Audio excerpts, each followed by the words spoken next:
The Trump administration is really still trying to waste your time and convince you that the tariffs have been good for America or Americans, which unfortunately for them is just not the case. And we know this, we've reported multiple times on studies like the more recent one that came out that said that 90% of the cost of the tariffs was being shouldered by consumers here in the United States.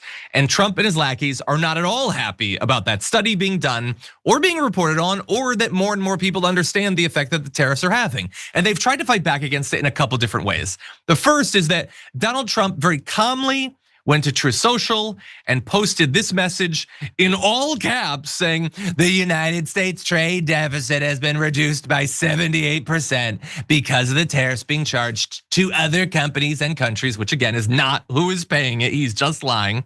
It will go into positive territory during this year for the first time in many decades. Thank you for your attention to this matter. So it's important that you understand that one, I've literally never seen anyone talk about trade deficits in all caps before. This man is out of his mind. Two, we pay for it. Three, it's not going into the positive. The trade deficit has gone up. In November, it was at 94%, okay? So it's actually been going up, which doesn't even make sense to me economically, but that is apparently what is happening. And four, if the trade deficit did become positive, the word positive doesn't mean good in that context. That would just imply that despite the fact that America is a big country with a lot of money, we can't afford to buy things from anywhere else anymore. And so just necessarily, we're selling more things to other countries than we're buying.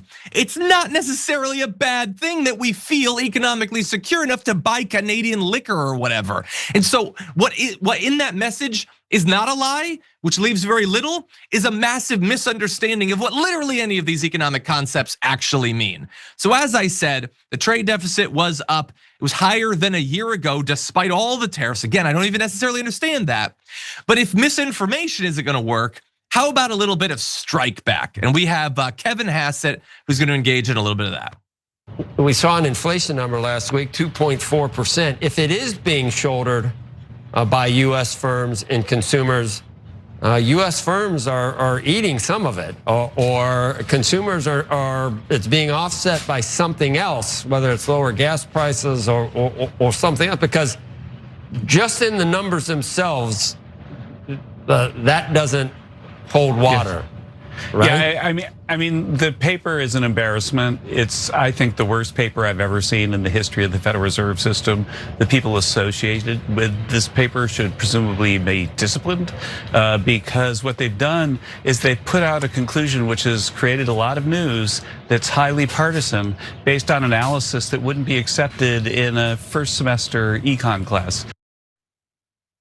Which again, we have no evidence that Donald Trump actually legitimately passed. And Donald Trump is telling you to your face that the other countries pay for the tariffs. Kevin Hassett knows that that is a dirty, disgusting, filthy lie. That's an insane, diluted dementia lie. He knows that, and he is now lying to you. But he's being honest about one thing. When scholars do a study and report something that the regime doesn't want you to know, they immediately turn to, they should be disciplined. He means that they should be either chastised or potentially fired.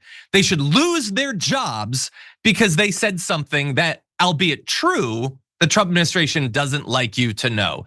Again, that is not how a successful economy runs. That's not how a successful country runs. It's certainly not how a successful government runs. But that's what Kevin Hassett seems very comfortable with, Tehran. What do you think? Well, I think that the Inquisition that we thought happened 500 years ago is happening again now. We're watching it live, except it's a political inquisition and witch hunt where they go after anyone that tells the truth in a mass way.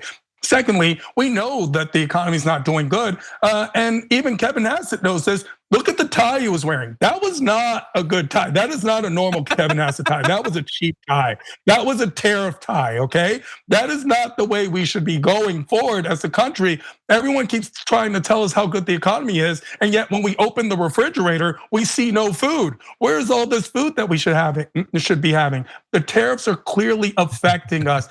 And I'll say something, John. I actually like the idea behind Trump's tariff, the idea that we as a country should be buying American. I just don't think that that's what's been happening. We've been punished for behavior instead of being rewarded for good behavior. And that is always going to be a punishment on its own. These tariffs are clearly affecting us on a global scale. Not only is it making us extremely unpopular, but it's also ruining the way we purchase things. Because instead of paying 50 cents for something, we're now paying 80 cents for the exact same thing, and we're still not buying American. Yeah, no, it's a great point. First of all, I love the idea that someone would open up their fridge and all they see is just cheap ties. Which, by the way, the tariffs are so bad that I can't even afford one right now. So I love that. But yeah, no, look, you're right, and I've said from the very beginning that while I don't support these tariffs, there is a case you could make for the positive effects. It's just that Trump 95% of the time lies about what effect it'll actually have. You could bring us all together by saying we're gonna have this rough period where yes, we are gonna shoulder the burden, but the good thing is gonna be that we're going to build all these new jobs and companies here, and we're gonna do it together. It's gonna be tough, but we're gonna do it, and we're gonna come out the other side better. But he's lying to you the whole time saying no, in fact, there's not gonna be any suffering. If you believe there is, you're a goddamn lying commie. Everybody else pays it. Let's pretend that. And the issue is that it isn't even inspiring more like factories to be built or whatever. So that would have been a good gamble. It doesn't even seem to be coming true. They're just lying constantly. And the good thing, and I'll end on this, is that people don't seem to be buying it. That is positive.